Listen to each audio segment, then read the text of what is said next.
In my opinion, LeBron James is the greatest athlete of all time.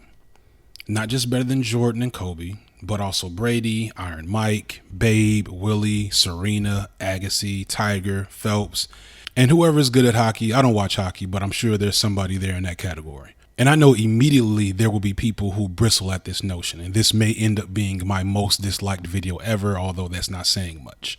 I will say that my opinion on any sport that isn't football should be taken with enough salt to cause hypertension. I simply just don't watch sports like that anymore. So feel free to not just disagree, but completely ignore where I rank LeBron. However, there is one thing that's inarguable. In terms of redefining what an athlete is for the modern era, there is no athlete that has done more than LeBron James. And I think for a portion of his haters, this undeniable truth is also a significant reason why he receives so much criticism. There are legitimate reasons to dislike LeBron as a player, or at least to say he's not as good as Jordan or Kobe was in their heyday. And maybe the majority of his detractors rely on these reasons, but there's also an undercurrent of criticism that speaks to something bigger than the sport. I'm not just speaking to how all icons will always have vocal detractors, or the racists and bigots that he persistently triggers with his outspoken political opinions. I think the issue under the surface here is about what LeBron represents as a man, and especially as a man at the top of a masculine hierarchy. It's what greatly separates him from other athletes who attain that GOAT status. What am I getting at? What aside from the flopping and numerous finals losses differentiates LeBron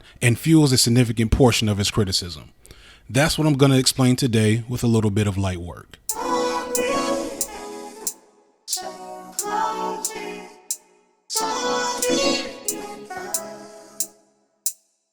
I grew up in Chicago in the 90s, which meant that the spectacle of Michael Jordan was a significant part of my childhood. I sometimes wonder how different that may have looked like to the rest of the world. Probably not all that different, to be honest. Jordan was like the sun. He was so ubiquitous and ever present, it didn't matter what perspective you witnessed him from, he was going to shine bright.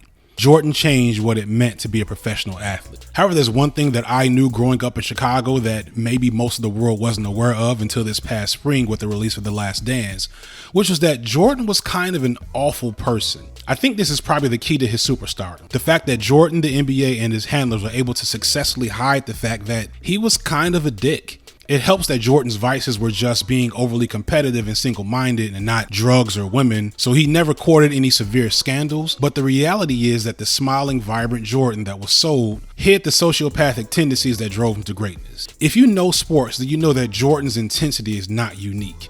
It seems like in order to maintain the level of focus and competitiveness needed to be a true icon, you can't just be good at the sport. You can't just be a hard worker. You have to legit have a few screws loose to never relent and always keep an edge. This is seen in almost every athlete I mentioned earlier.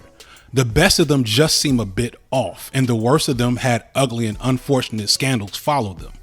Most of them, except LeBron.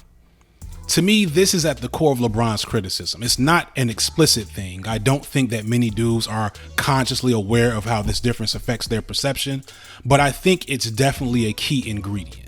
Athletes are our modern day warrior class here in America. And throughout history, civilizations have always been perfectly fine with accepting flaws and collateral damage from men who act as warriors and gladiators.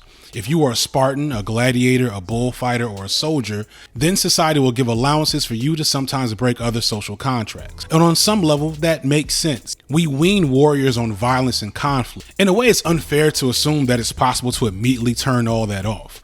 We want them to cut off portions of their humanity that may impede on their performance, yet we act at least outwardly appalled when that same lack of humanity spills over into other areas. In fact, we kind of love that part. We kind of love the insanely competitive nature of Georgia or the psychotic rage of Mike Tyson. We glorify their imbalance as aspirational in a sense. We say to ourselves that we could also be just like them if we chose to, if we were to cut off pieces of our lives or humanity that keep us grounded. A lot of men value that need to feel connected to their inner beast. I think some men feel a sense of comfort in the idea that the constant internal dialogue that they have in balancing the expectations of being normal with the expectations of society is a difficult one that every man struggles against.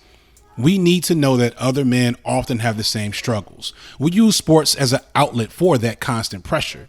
When we fuck up, we blame it on losing control of that balancing act. We say he must have snapped or he just lost it. In a way, we actually normalize violence and rage as an outlier for men who were too weak to hold these things in check.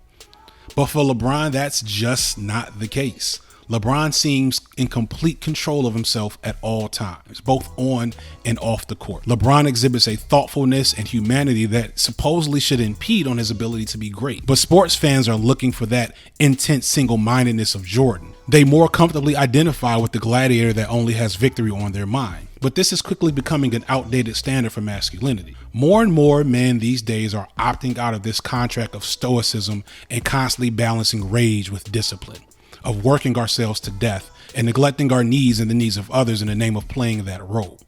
LeBron is a paragon of this new ideology. Instead of being a true warrior, LeBron is more like a sword mage. He doesn't feel the need to be great by society standards. Jordan would never have left Chicago to play for other teams. Jordan was loyal to Phil Jackson and the players on his team and the NBA. Jordan wasn't overly worried about how tilted and exploitative these systems were as long as he got to pursue championships and get paid. To Jordan, basketball and being the best was all there is. LeBron, on the other hand, literally does not give a fuck who coaches him. He has traded players on and off his squad regularly, and when he realized back in Cleveland as a young man that there was no way he'd be able to compete with the stronger super teams in the league because his leadership and management didn't know what the fuck they were doing, he bounced. To LeBron, it's clear that while he loves the game, it doesn't hold the same significance in his heart and head as the sport does in other singly minded athletes. He wants to be more significant than just an athlete. He's been an ally to various social causes, some of which are outside the comfort zone of some men. He's been challenging to the status quo of the game, helping to shift the power of players. He's not just worried about his legacy as an athlete, he's worried about his legacy as a person. As of editing, we are hours away from the Game 6 of the 2020 NBA Finals, a year that has seen a disruption of the sport in a way that has never been seen. LeBron has led now his third different team to the finals, while also acting as a leader, mouthpiece, and advocate for the players in a way that no sport has ever seen.